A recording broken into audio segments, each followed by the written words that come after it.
আজকে আহ্বায়ক কমিটির প্রথম সভা আমরা আয়োজন করছিলাম দীর্ঘ প্রায় 5.5 ঘন্টা, 3টা থেকে 8টা পর্যন্ত আমরা এই মিটিং অত্যন্ত সুন্দর এবং একটা সাকসেসফুল মিটিং আমাদের হয়েছে। আমাদের মিটিংয়ে অনেক জিনিস আমাদের অনেক সিদ্ধান্ত হয়েছে। প্রথম সিদ্ধান্তটা হইল আমাদের যে উপজেলা এবং পৌরসভা কমিটি আছে, বিএনপির কমিটি, এই কমিটি আজকে বিলুপ্ত ঘোষণা করা হয়েছে এবং 1 সপ্তাহের মধ্যে 30 তারিখের ভিতরে আমরা আমাদের নতুন আহ্বায়ক কমিটি আমরা করব। আহ্বায়ক কমিটি করার পরে এই আহ্বায়ক কমিটি থানায়, উপজেলায় ইউনিয়ন কমিটি করব, পৌরসভায় ওয়ার্ড কমিটি করব। করার পরে এই আহ্বায়ক কমিটি নির্বাচনের মাধ্যমে তাদের পূর্ণাঙ্গ কমিটি তারা নির্বাচিত করবে। আচ্ছা, আপনারা কি যে সময়টা পাইছেন এই সময়ের ভিতরে করা কি সম্ভব? ইনশাআল্লাহ সম্ভব, ইনশাআল্লাহ সম্ভব।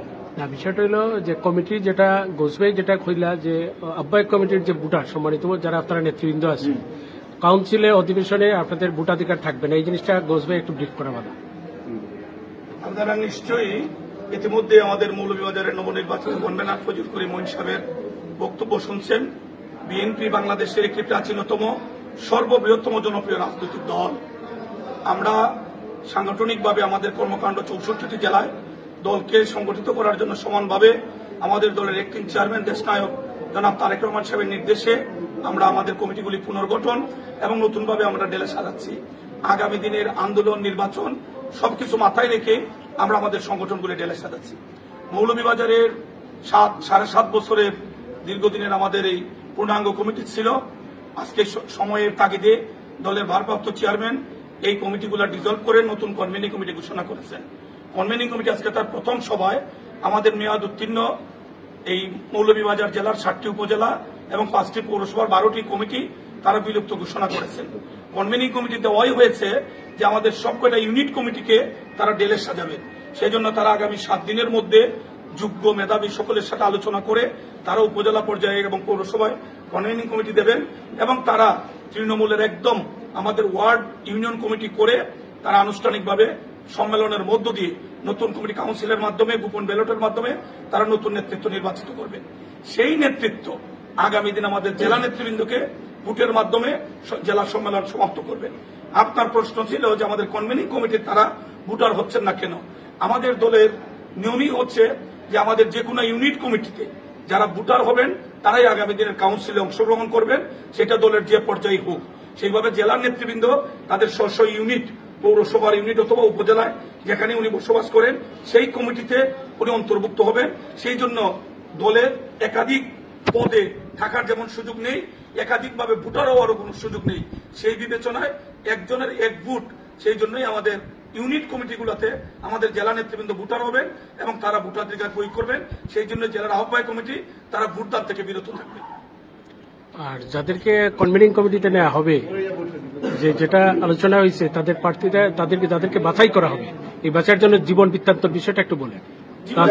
রাজনৈতিক পলিটিক্যাল ক্যারিয়ারটা তার যিনি নিজেকে প্রার্থী হিসেবে, যিনি নিজেকে কনভেনার, জয়েন্ট কনভেনার নিজেকে যোগ্য মনে করবেন, কিসের ভিত্তিতে তিনি নেতৃত্ব নেবেন সেটা প্রমাণের জন্য ওনার পিছনের দলের প্রতি কোন অবদান, দেশের প্রতি, রাষ্ট্রের প্রতি ওনার শ্রম ঘাম কি ছিল সেটা ওনারা এই বোর্ডের সামনে, জেলার সামনে উপস্থাপন করবেন। সেই বিবেচনায় যোগ্যতার ভিত্তিতে কোন ধরনের পকেট কমিটি যেন না হয় সেই জন্য সেটা প্রকাশ করা হবে।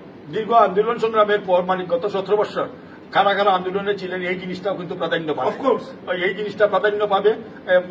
আর এক পেশে কোনো কমিটি আমরা দেব না, যারা সবাইকে রেখেই আমরা পূর্ণাঙ্গ আহ্বায়ক কমিটিটা আমরা নির্বাচিত করি। এবং আমরা বদ্ধপরিকর, এটা তারেক রহমান সাহেবের নির্দেশ।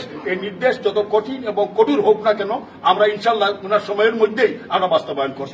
ধন্যবাদ।